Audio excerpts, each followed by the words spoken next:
ख्वाजा गरीब नवाज, जिनका असली नाम हजरत मोइनुद्दीन चिश्ती है, भारत में सूफी परंपरा के महानतम संतों में से एक माने जाते हैं। वे गरीब नवाज के नाम से प्रसिद्ध हैं। उनका जीवन कई करामातों से भरा हुआ है, जो उनकी आध्यात्मिक शक्ति और ईश्वर के प्रति उनकी अनन्य भक्ति को दर्शाते हैं।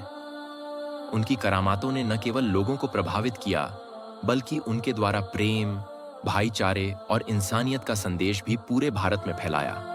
ख्वाजा गरीब नवाज 12वीं शताब्दी में भारत आए थे, जब यहाँ धर्म और समाज में भेदभाव व्याप्त था। उन्होंने अजमेर, राजस्थान को अपनी कर्मभूमि बनाया। उनकी करामातों में सबसे बड़ी बात यह थी कि उन्होंने लोगों के दिलों को जीत लिया। बिना किसी हथियार या हिंसा के उन्होंने अपने प्रेम और करुणा से लाखों लोगों को एक नई राह दिखाई। ऐसा कहा जाता है कि अजमेर में एक शक्तिशाली राजा पृथ्वीराज चौहान उनके आगमन से खुश नहीं था। उसने ख्वाजा साहब के खिलाफ षड्यंत्र रचे, लेकिन हर बार असफल रहा।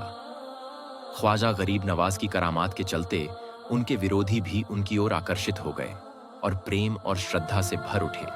ख्वाजा मोइनुद्दीन चिश्ती हमेशा गरीबों और भूखों की मदद करते थे। उनकी करामातों में से एक यह थी कि उनके लंगर में कभी भी खाने की कमी नहीं होती है। जो व्यक्ति सच्चे दिल से ख्वाजा गरीब नवाज के दरबार में आता है, उसकी सभी मुरादें पूरी होती हैं। उनकी करामातों का सबसे बड़ा आधार था उनका ईश्वर में अटूट विश्वास। कहा जाता है कि जब वे अजमेर आए तो उन्होंने गरीबों और पीड़ितों के बीच समय बिताया। उनकी दुआओं से लोगों को मानसिक और आत्मिक शांति मिलती थी। ख्वाजा गरीब नवाज की करामातें उनके जीवन के बाद भी जारी रहीं। उनकी दरगाह अजमेर शरीफ आज भी लाखों श्रद्धालुओं का केंद्र है। ऐसा विश्वास है कि उनकी मज़ार पर सच्चे दिल से मांगी गई हर दुआ कबूल होती।